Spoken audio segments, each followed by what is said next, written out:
Em nome do Pai, do Filho e do Espírito Santo. Amém. Naquele tempo disse Jesus aos seus discípulos: Nem todo aquele que me diz Senhor, Senhor entrará no reino dos céus, mas o que põe em prática a vontade do meu Pai que está nos céus.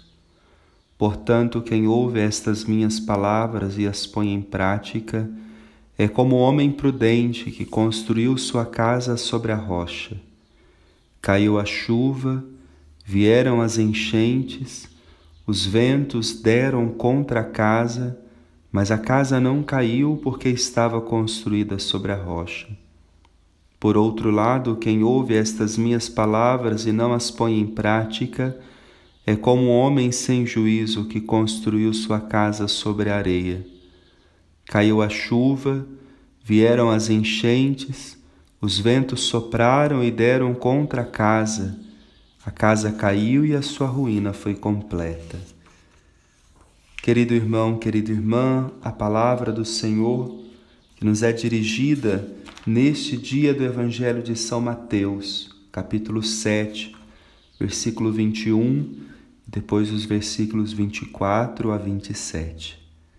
É a passagem do Evangelho de Mateus que faz parte do Sermão da Montanha, onde Jesus vem ensinar o pleno cumprimento da lei, onde o dizer e o fazer, nem todo o que me diz, Senhor, mas quem faz a vontade do meu Pai, palavra e fato, é isso que significa o termo dabá, dizer e fazer, é a palavra que acontece.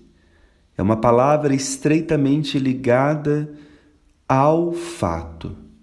Seja o vosso sim, sim, e o vosso não, não. O que passa disso vem do maligno. Dizer ou falar, nós sabemos, é muito fácil. Mas as palavras que se dizem são menos importantes do que aquilo que se faz. Ou seja, as boas intenções são necessárias, porém são inúteis se elas não se transformam em atitudes concretas. Porque a pessoa não é julgada por aquilo que diz, mas por aquilo que faz. É interessante observarmos que quando Jesus vai dizer aqui nesta palavra, ele usa um jogo de palavras, Senhor, Senhor. Nem todo aquele que me diz Senhor, Senhor.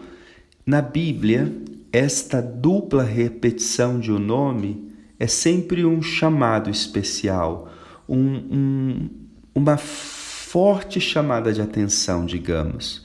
No rodapé de uma Bíblia hebraica, diz que sempre que Deus fala repetindo o nome, é um sinal de afeição por aquela pessoa.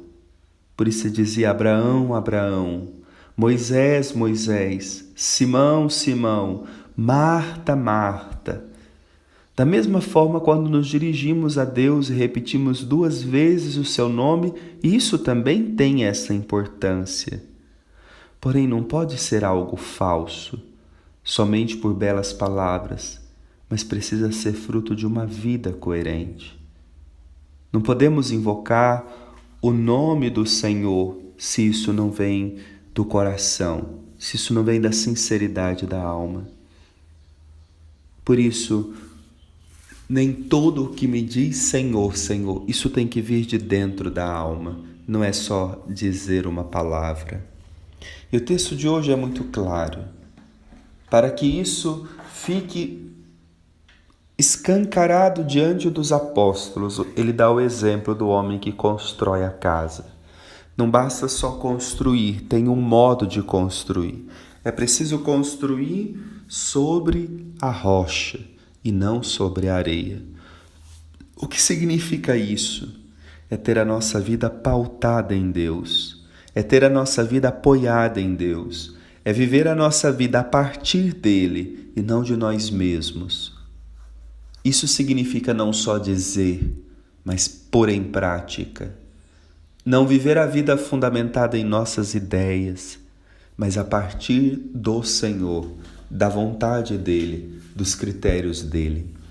Por isso, diante dessa palavra, hoje peçamos ao Senhor a graça de construirmos bem, de construirmos sobre a rocha, sobre o alicerce que é Ele, para que a nossa vida não fique vulnerável ao vento, à tempestade, às lutas, mas fundamentado nele, na hora dos ventos, das lutas, das tempestades, nós possamos permanecer em pé.